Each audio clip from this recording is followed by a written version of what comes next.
I'm Logan Crawford, and right now on Spotlight, we're delighted to have Richard Choura, the author of Enrichment of the Self and Soul, Principle of Life, Cradle of the Soul. Choura's book is a masterful exploration of personal and spiritual growth, blending spiritual thought, cultural insights, and scientific knowledge.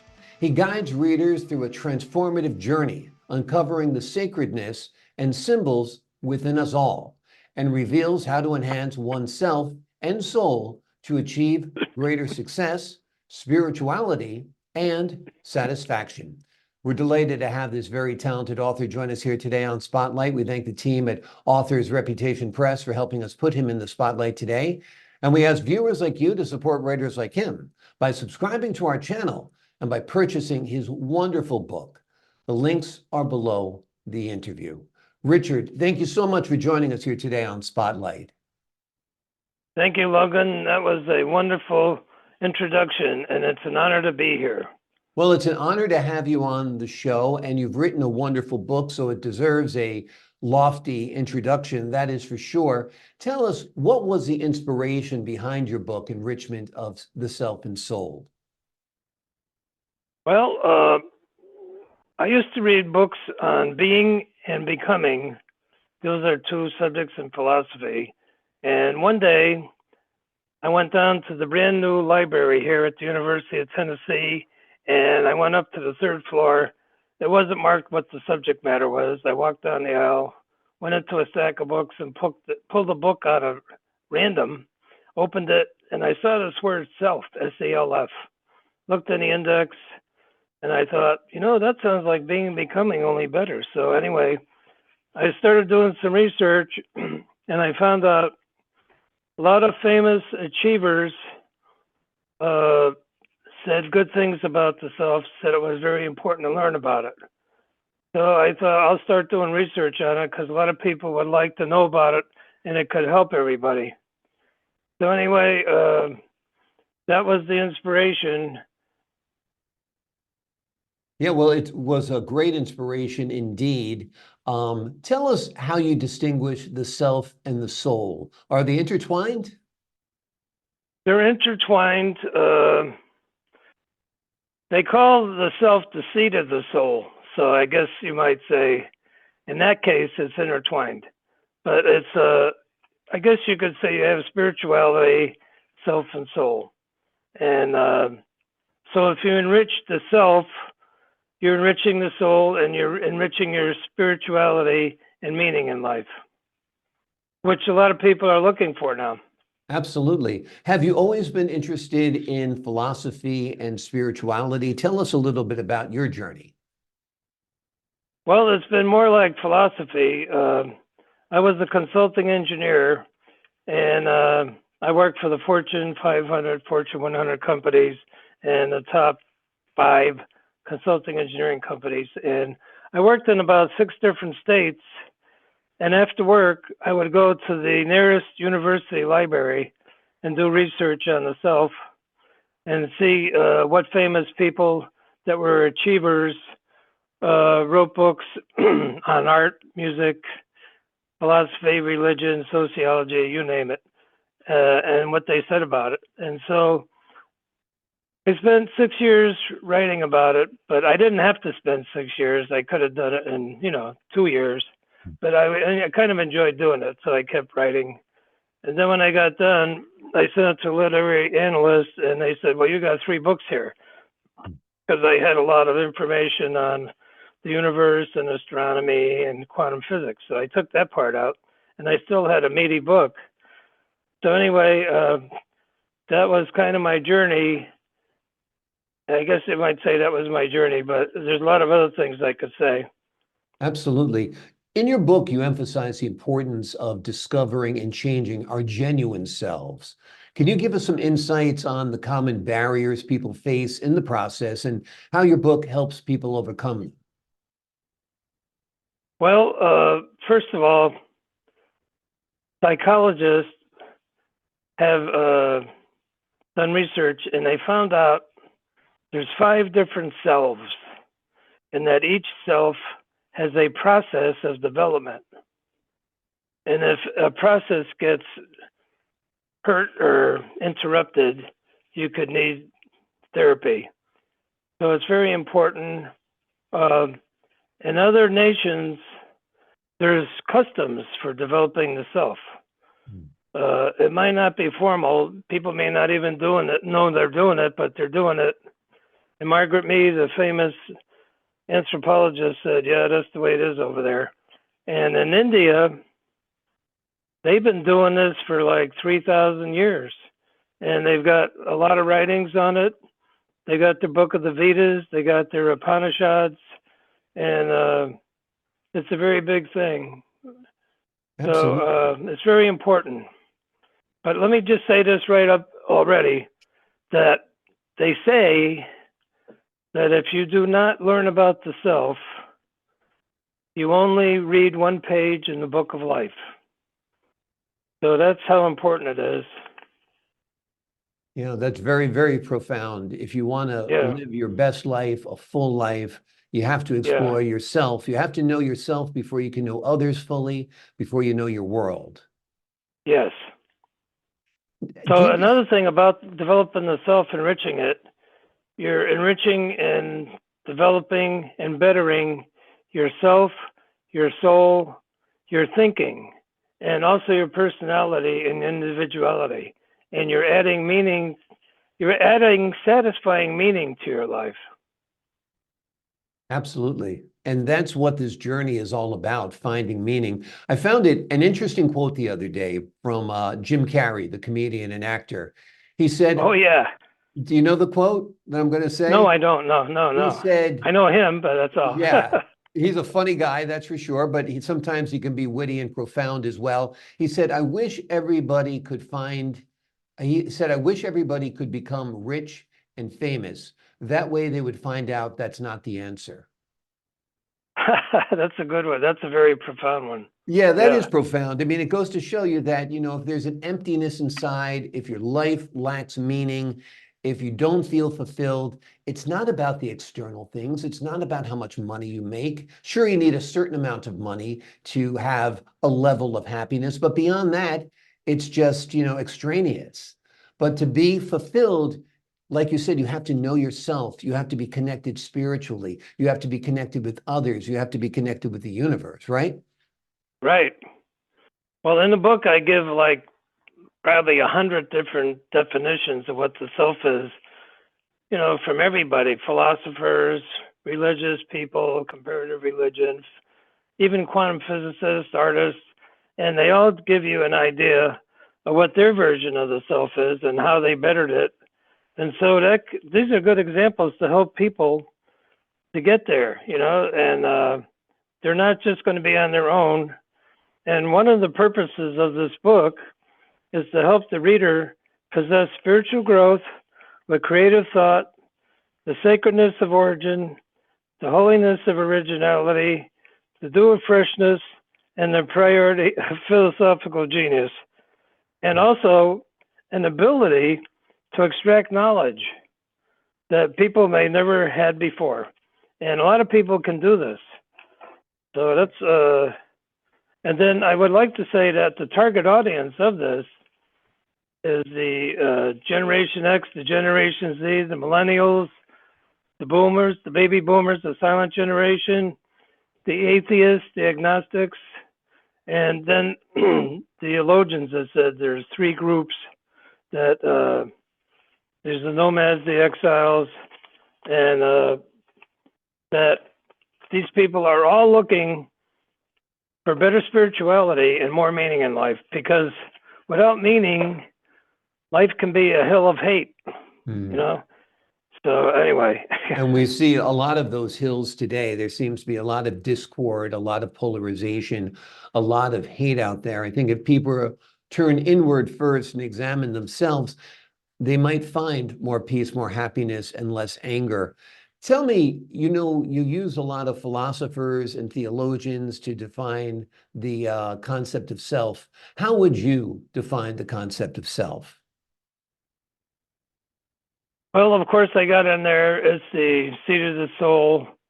And I think it's something I would like to give a different kind of definition. Sure. That it's something that gives you moments of privilege, Hmm. where every moment there's a better form, there's a better mood, there's a better tone. And this is something you get better from developing yourself. And they say that a succession of these moments of privilege is success in life. Hmm. So, that's like one definition. I have about 100 definitions in there Yeah. of what the self is from all different philosophers. And I can't repeat them right now, but I have people all the way back, the personal philosophers in France, and I have the Greeks, I have everybody. And it's something that helps stretch your spirituality. If you enrich yourself, you're stretching your personality, you're stretching your spirituality. And that's what I would say. I don't know. No, it all makes But sense. something that puts you onto epiphanies and cosmic thinking also. Yes. And it has the power. It's something that gives you the power to change your vision. Hmm. And it will add to learning about mysteries that you didn't know about. Especially in this book, there's mysteries that people don't know about that are revealed here. And Albert Einstein said that the most beautiful and deepest experience a man and woman can have is a sense of the mysterious. Hmm. So there's several things in this book that people don't know about that you might call them mysteries. And this book brings the mystery of the self down to earth so you can enjoy it in your everyday life and get higher achievements. Yeah. And if you do that, it's like automatic that your thinking, yourself, your spirituality, and your meaning in life will all go up. It's like automatic. Yeah. Absolutely. Automatic, autopilot. Yep. Once you get connected, that's for sure. Let me ask you this. Let's talk about religion and spirituality. Are the two separate? Are they interconnected? Can you have one without the other? Tell us about your thoughts on religion and spirituality. Well, I believe in religion. I pray every night. Like, just for example, I shouldn't even say this, but like a lot of times I can't go back to sleep at night, so I ask God to help me go back to sleep. But I believe in religion. I believe in praying. But I will say that the problem right now is a lot of people are wanting to leave their organized religion to get more spirituality. And over in Europe, I read that 95% of the college graduates have left their religion. So I'm not saying that's a good thing. I'm just saying that that's what's happening. And it's kind of devaluing, the dignity of man and woman. It's devaluing it. We're devaluing nature. We're devaluing man and woman, and we need religion to help us keep the value. Yeah. Because, the more we get artificial intelligence and everything and global warming, we have to have something to go back on to keep us going. And so I would say you need religion. And I think you need to learn about the self to increase your spirituality, because in religion you may not get the ideas that you need to do that. That's all I'm saying. I'm not condemning religion whatsoever. I'm saying Right. it's good. No, I That's agree my with opinion. you. Yeah. Yeah, I believe it's connected. I think the reason why we are spiritual beings is because of the eternal and because of our creator and because of God, that there's much more to this life than just our flesh and blood and bones and cells, but there is that soul, which is, in many ways divine. In my Yes. opinion, anyway. That's how I look at it. And Yes. I think quite a few people look at it that way. Let's talk a little bit about the concept of sacredness and symbols. They play a significant role in your book. Tell us how these aspects contribute to a deeper understanding of ourselves and our place in the universe. Well, sacredness is something that has to be kind of studied in religion, because you can't study sacredness in other fields. Art, music. You might say, well, okay, there's some sacred symbols over there. You could do it that way, but it requires it to be in a religious context. So that's what I would say about that. Now, symbols started way back in about 6,000 BC when cavemen were writing on walls, trying to communicate with their gods. And sometimes they would put like 6 sheep on the wall, because that was to tell everybody like how many sheep they need for a sacrifice.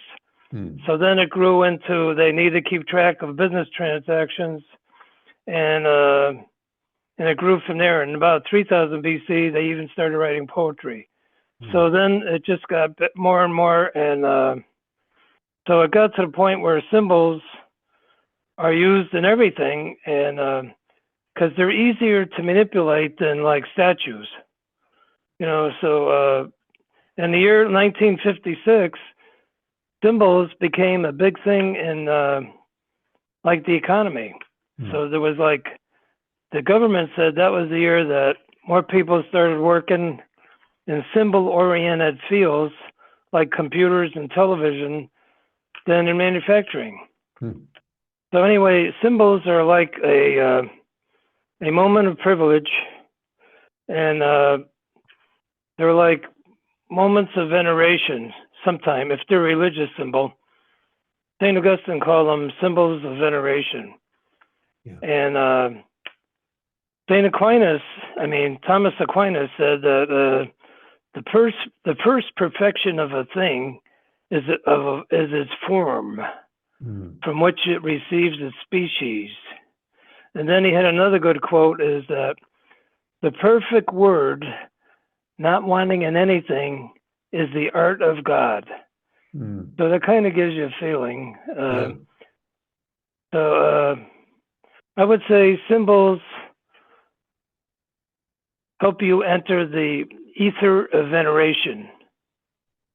And not always, because it could be something bad, but anyway, if it's a good symbol, Yeah, anyway, exactly. Good. Let me ask you this, Richard. In your book, you talk about achieving a higher level of spiritual awareness. Let's say somebody is just beginning their journey of trying to get connected to their self, connected to their soul. What are the first 3 steps you think a person should take? Well, I would say, of course, they should read this book. They should try to find, you don't just have to read this book. You can look up other books on being and becoming, like if you want for metaphysics, philosophy, you could learn about it from that viewpoint. You could look at other authors that have written books that have something to do with the subject. And if you're religious, you could, see what your religion offers. But is prayer also, and meditation a big part of it? Prayer and meditation, does that help you connect? Well, I think that meditation is very good, because one of the definitions of meditation is like an awareness of yourself, SELF. And of course, people, they do yoga and other stuff, and they sit there cross-legged and everything.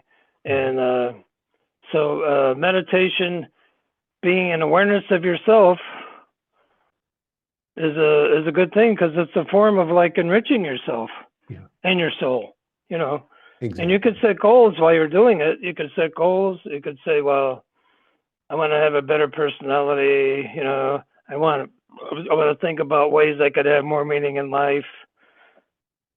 Absolutely. Absolutely. Be like a that. kinder person, a more generous person, a more More insightful generous. person, empathetic. Yeah, absolutely. Yeah, that's a good idea. That's a good Yeah. idea, Logan. Yeah. Yeah. Richard, you've written a wonderful book. For the folks at home, the name of the book is Enrichment of the Self and Soul, Principle of Life, Cradle of the Soul. Richard Choura's book is a masterful exploration of personal and spiritual growth. Pick up this book, read it. You want to reflect upon it. It might be a daily devotional for some of you. It'll get you thinking, it'll get you focused in the right direction. And as many great people will tell you, where you focus is where you go. And I think Richard started out this with a great quote today, and I'll paraphrase that if you don't know yourself, you only know one page of life. So get to know yourself first, and you'll get to know the others around you better and the universe. Richard, I'm going to give you the last word today. Well, that was a wonderful summary, Logan. I would just say that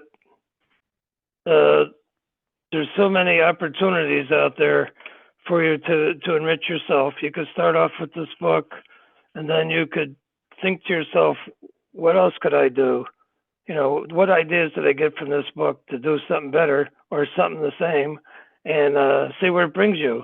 But I know eventually it's going to bring you to a much higher level, and it's going to stretch your spirituality, and it's going to bring your spirituality to an exact focus. And you might say it might bring your meaning in life to an exact focus. So you're going to be much happier and content. Exactly. And hopefully, like you said, we're not going to have all this polarization and strife. Exactly, exactly. And when you say to yourself, what's it all about? Perhaps you'll have the answer, and you can start Yes. with Richard Choura's book and helping find those answers. Yes. Richard, thank you so much for joining us here today on Spotlight.